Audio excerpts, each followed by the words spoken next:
Amidst the ongoing budget session of Parliament, an issue that has consistently remained a bone of contention between the NDA and the opposition is a Waqf Amendment Bill. The All India Muslim Personal Law Board, along with other Muslim bodies and political parties, staged a protest at Jantar Mantar in Delhi against the Waqf Amendment Bill. Excuse me. The board has demanded the withdrawal of the bill, which it believes threatens the protection of Waqf properties. Meanwhile, in the garb of protests, attempts at fear-mongering and threats continue unabated. We're talking about Mohammed Adib, the chief of All India Muslim Civil Rights and a former Rajya Sabha MP, who's thrown an open dhamki to the JPC chairman Jagdambika Pal, saying that if you pass the bill, then wait and watch what we'll do.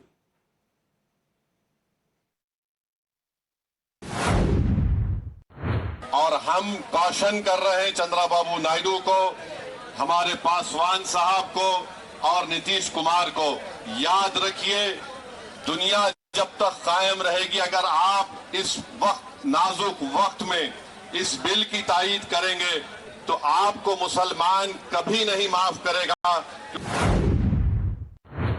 अपनी छोटी सी हिस्सेदारी अपनी party के और हमारे देश के मजबूत नेता राहुल गांधी के सिपाही के तौर पर आपके बीच में करने के लिए आया हूं कि जहां खून की जरूरत होगी वहां खून देंगे और जहां आपको लड़ने की जरूरत होगी हम आपको पहली सफ के अंदर नजर आने का काम करेंगे। कि संसद को चैन से नहीं चलने देगी अगर संसद में जबरदस्ती बिल आएगा तो। पर इस देश में आप जाइए ना, राम जन्मभूमि बोर्ड में बोलिएगा 2 मुसलमान डालेंगे, डाल सकते हैं। जगदम्बा पाल साहब को आप ये खबर दे दीजिए कि वो पास करके दिखाएं और फिर देखें कि क्या हश्र होता है उनका।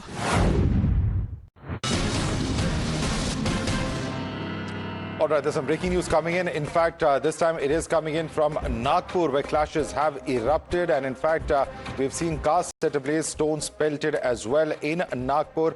We all know, in fact, what has been taking place over there as far as protests by the VHP over the Aurangzeb Row. We've seen heated exchange take place between two communities and cops rushing to the spot to try and do damage control. Let's go across to Arunil Sadadekar, who's joining us. Arunil, what exactly is the situation now in Nagpur and what really sparked off these kind of violent protests? Well, tension still prevails in Nagpur, which basically is also the headquarters of the RSS. Basically, in the afternoon today, a massive protest was organized by the VHP and the Bajrang Dal. Their demand was to move or relocate the tomb of Aurangzeb from Chhatrapati Sambhajinagar. They were holding this protest across Maharashtra. More than 50 places they held this protest. But because of a rumor basically spread in another community, which basically the Muslim community, wherein it said that the holy book was burned. It was false. It was found to be false. And basically certain leaders from another community also reached out to the police station to file a complaint. The cops told them that such a situation doesn't arise. It is not there. But despite that, stone pelting took place, arsoning took place, vehicles were torched up. All right, and we have, all right, Arunil, we'll have to leave it there. We have, in fact, reactions coming in from, in fact, the police there in Nagpur, which says that the situation is now under control. It was, in fact, a photo that was burnt, which had led to, this kind of a situation taking place. An FIR has been lodged, and based on the names, action will be taken. Few vehicles being tossed is the information coming in. Let's quickly take this across to our guest now.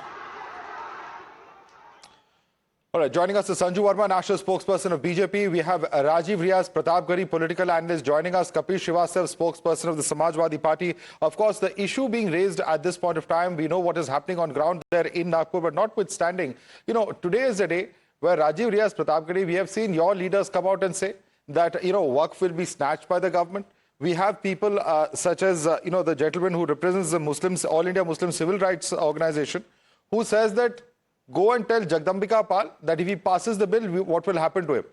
This kind of threats, this kind of language, well, peaceful protest is perfectly acceptable. Everybody has a right to do that. Is there any need to resort to this kind of language, Mr. Rajiv Riaz Pratapgarhi? Look, it's like that a doctor comes to a man and he says that, gentleman, you are seriously ill. I have to operate you. And such medicines you have to take, and this much is the amount you will incur for the treatment.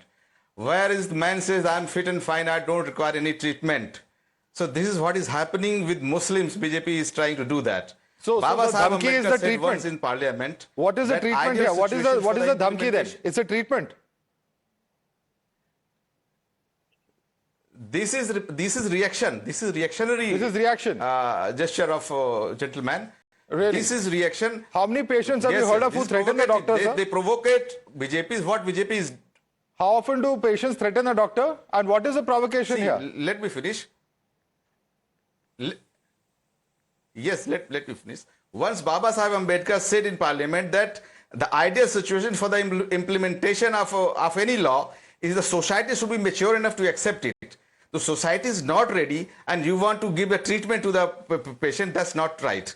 The right way is to make people understand. People should feel that this is for the benefit of our Sir, society. you are speaking on They are behalf of not the feel- entire community today, but should Sanju not- Verma, should not respond to them, because what is being repeatedly stated is that, there's land that's going to be snatched away of the Muslim community, all sorts of such arguments coming in from various India Bloc parties, and we've seen several of the India Bloc parties which have even participated in today's protest that took place in Jantar Mantar.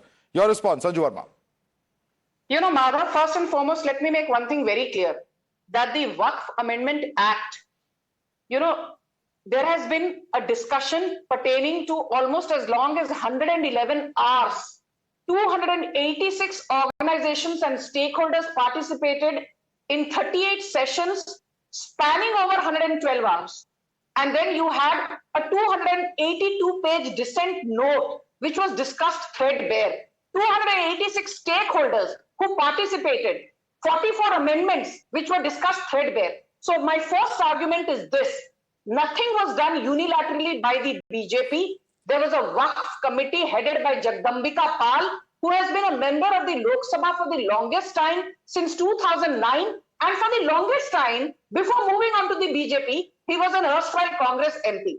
Point number two, and more importantly, all that the Waqf amendment says is this: that the Waqf cannot have suo motu powers under Section 3, which is what the case is currently, कि आपने decide किया, तो भाई ठीक है, संजू वर्मा का घर वक्फ के तहत आ जाएगा. आपने decide किया, तो Indira Gandhi international airport, parliament building, the islands in Bet Dwarka, the Surat Municipal Corporation, Mukesh Ambani's Antilia building, village which is 2000 years old, all these will come under Waqf, despite the fact that Islam is only 1400 years old. You are actually claiming the Sundareshwara temple on the banks of Kaveri River, which is more than 2000 years old. So it is to basically bring in accountability, transparency and inclusivity by having even women as members of the Waqf committee. I'm coming to the bizarre claims. Sanju Verma, there are a number of bizarre claims, Eden Gardens, Parliament, etc., that have been widely reported over the last few weeks. But let me come into the, the main point of debate here today. Kapil Srivastava, जब मोहम्मद अदीब ये कहते हैं कि, जगदम्बिका पाल को बोल दीजिए कि उनको बिल पास करना चाहिए और फिर उनको क्या होता है, जो पार्टीज जो है, जो बिल्स को सपोर्ट कर रही है, उसको सारे कॉन्सिक्वेंसेस हम बताएंगे. क्या आप इससे एग्री करते हैं? और क्या ये एक ओपन धमकी नहीं है? देखिए, इस तरह के भाषा से हम एग्री नहीं करते, लेकिन एक चीज हम जरूर कहेंगे कि इस लेवल तक किसी व्यक्ति को उकसा दो कि वो अपना आपा खो बैठे, तो ऐसे शब्दावलियों का प्रयोग होता है, लेकिन वो कार्यों में प्रतीत नहीं होगा, ये भी मैं आपको कह रहा हूं. लेकिन एक चीज मैं पूछना चाहता हूं, वक्फ की संपत्ति दो तरह की होती है, एक धर्मार्थ और दूसरा परमार्थ के कार्यों के लिए. एक निजी होता और एक जो है वो धर्मार्थ कार्य के लिए वक्फ होता है. ये मुस्लिम्स की प्रॉपर्टी है, जो अपने प्रॉपर्टी को रहते हुए वो अल्लाह के नाम पर दान करके और वो चलाएं, या फिर वो किसी स्पेशल कॉज के लिए.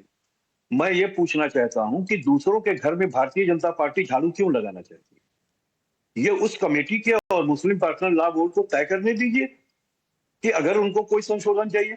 आप जेपीसी दिखाने के लिए कर दिए, आपने किसी का संशोधन माना नहीं, आपने सिर्फ अपनी वाली की. तो ये तानाशाही करने का ये है कि जब वक्फ बाय यूजर पे कोई भी चेंज रेट्रोस्पेक्टिवली नहीं होगी, प्रोस्पेक्टिवली होगी. ये आई थिंक सरकार ने भी क्लैरिफाई कर दिया है, जेपीसी ने भी क्लैरिफाई कर दिया है. तो फिर वक्फ बाय यूजर को लेकर आपत्ति क्या है फिर, कपिल श्रीवास्तव? माधव, सबसे पहली चीज तो मैं आपको यही बता दूं कि अगर राम मंदिर ट्रस्ट के अंदर जो है वो 2 इस्लामिक लोग रख दिया जाए, एक जो है वो क्रिश्चियन रख दिया जाए, आप सराहेंगे? सर ऐसा ये है, उनके जीन की चीज है। बोध गया आप टेम्पल उसमें 1944 की जो एक्ट है उसमें ये मैंडेट किया जाता है कि गवर्नमेंट अपॉइंटेड पैनल में 4 बुद्धिस्ट होंगे और 4 नॉन बुद्धिस्ट होंगे। अमरनाथ श्राइन बोर्ड में कहीं भी इंक्लूडेड नहीं है कि सारे हिंदू होंगे। तो ऐसे एग्जांपल्स है कपिल श्रीवास्तव, ऐसा नहीं है कि कोई यहाँ पे पहली बार किया जा रहा है। मैं समझता हूँ कि मैं ये कह रहा हूँ कि देखिए वक्फ और श्राइन बोर्ड को आप एक तरीके से नहीं ले सकते हैं। सर दोनों धार्मिक संस्थाएं काम होते हैं, दोनों धार्मिक संस्थाएं। केरला हाईकोर्ट ने जबकि ये भी कहा है कि Waqf is not a representative of or representative body of the Muslim community. ये हाईकोर्ट का कहना है। वो न्यस्त संपत्ति पर लागू होता है। वही चीज अगर हिंदुओं और बौद्धिस्टों में है तो वो न्यस्त संपत्तियां। मैं तो सिर्फ एक बात कह रहा हूं कि आज इनको क्या ऐसी पड़ी हुई है जो मुस्लिम्स की हैं वो अपना तय कर लेंगे। Okay, Sanju Verma, one of the questions repeatedly coming up is that the JPC did not follow procedure. It's part of the dissent note also, say the opposition MPs, and that's why they believe that justice is not being done in this case because opposition's point of view, they say, was not heard by the parliamentary committee. Your response, Sanju. You know, Madhav, first and foremost, let me get one thing very clear, across to the other side. The biggest amendments are in 2 sections. One is section 3, which says if the Waqf decides कि ये property वक्फ के तहत आनी चाहिए, no questions asked, that property belongs to Waqf. The government has said that is absolutely arbitrary, not kosher, unacceptable, illegal, unconstitutional.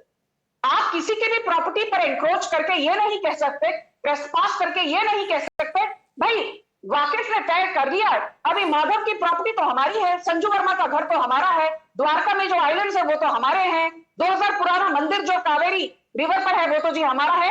ये मनमानी नहीं चलेगी। सेकंड इज, ये देश कानूनी व्यवस्था के तहत चलता है। अपनी मनमानी my way or the highway does not work. Section 82 of the Waqf क्या कहता है कि Waqf will not listen to any civil court, Waqf will not listen to any district court, any high court, any criminal court. Waqf tribunal तय करेगा क्या सही है और क्या गलत। हमने संशोधन में यह कहा है कि वक्फ ट्रिब्यूनल नहीं तय करेगा, डिस्ट्रिक्ट कमिश्नर, डिस्ट्रिक्ट कलेक्टर या designated officer who has been appointed by the district commissioner will decide in case of a dispute. इसमें भला आपको क्या दिक्कत है? यहां शरिया का कानून तो चलता नहीं है। आप वैसे तो संविधान की लाल किताब दिखाते हो बिना संकोच के पार्लियामेंट में, तो अभी संविधान को फॉलो करने में क्या दिक्कत है आपको, ये बताइए। कपिल श्रीवास्तव, मुझे अवसर को बिठा देंगे, मुझे अवसर दें। कमिश्नर और मैं एक चीज पूछना चाहता हूं कि संविधान की दुहाई दे रही है संजू जी, तो मुझे बताइए कि अधिकरण क्या संविधान के अगेंस्ट है? क्या तमाम ट्रिब्यूनल्स हैं, सबको कह दीजिए कि संविधान के अगेंस्ट है। अगर वक्फ ट्रिब्यूनल की बात है तो वो भी तो न्यायिक है, आप उस पर प्रश्न कैसे खड़ा कर सकती हैं? और मैं तो बार बार आपको पूछ रहा हूं सर, प्रॉब्लम बस ये है सर कि किसी भी और ट्राइब्यूनल को धर्म के आधार पे या किसी धार्मिक प्रैक्टिस के आधार पे नहीं बनाया गया। That is where it becomes a little problematic. But let me go across and ask the MIM spokesperson. मैंने आपसे पहले भी पूछा, ओईसी कह रहे हैं कि government will snatch the land of Muslims. You have Imran Masood who says that land is going to be taken away. Manickam Tagore कहते हैं कि ये कॉन्स्पिरेसी है। इमरान प्रतापगढ़ी तो कहते हैं कि शाहीन बाग जैसे प्रोटेस्ट पीसफुल है, जबकि कई लोग धमकी दे चुके हैं कि शाहीन बाग जैसे प्रोटेस्ट देश भर में हो जाएंगे। क्या ये जो सुप्रीम कोर्ट ने कहा है सब लोग भूल गए? राजीव प्रतापगढ़ी। माधव भाई, देखिए जिस तरह से आपने तमाम इदारों को बर्बाद किया, आपने लोगों को वहां बिठा के, भाजपा और संघ के लोगों को बिठा के उसको बर्बाद किया है और अपने हक में फैसले करवाए हैं, तो वक्फ जो है इसी बात से हम मुसलमान इस मुल्क का डरा हुआ है कि आप डीएम और कमिश्नर को सेट कर देंगे। जब इस देश में जजेस को राज्यसभा भेजा जा सकता है, तमाम चीजें आपकी नजरों के सामने हैं, तो डिस्ट्रिक्ट मजिस्ट्रेट को कौन सी चीज है? वो 1 मिनट में सेट कर लेंगे आप और उसको उसकी अनकॉन्स्टिट्यूशनल क्या है और अनप्रेसिडेंटेड क्या है बता दीजिए। क्या जजेस को पहले कोई और पद नहीं मिला है? ये पहली बार हो रहा है इस देश में। नहीं, जजेस की कभी राज्यसभा में कभी राज्यसभा कोई जज, सुप्रीम कोर्ट का जज गया है, सीजीआई कभी गया है कोई? सर कई सारे जजों को पोस्ट रिटायरमेंट नौकरियां दी गई है, पहली बार नहीं हो रहा है sir. Please let's not bring up long facts. You may have concerns, they may be legitimate, but let's not bring up facts which don't exist. देखिए ऐसा है, मुसलमानों का डर यही है कि जो ये डीएम और मजिस्ट्रेट बता रही है ना मैडम, वो यही करेंगे, इनके साथ साजिश करके इनकी जमीनें हड़पेंगे। ये मुसलमानों के बुजुर्गों की दान की हुई जमीनें हैं। ये उनके बेटरमेंट के लिए इस्तेमाल होना चाहिए। आप इसको आके हथिया लेंगे, Okay. आप बता देंगे आपका है ही नहीं। All right, these are यहाँ पर concerns. इस These देश are के सारे concerns. आप I mean, this is an open question. You know, whether the DM and the SP, whether top officials will misuse the legal provisions. It's a fear being expressed by the opposition. The government says these are completely unfounded. Let's leave it there. Sanju Verma, Rajiv Riaz, Pratap Gadi, Kapil Srivastava. Thanks so much for joining us this evening.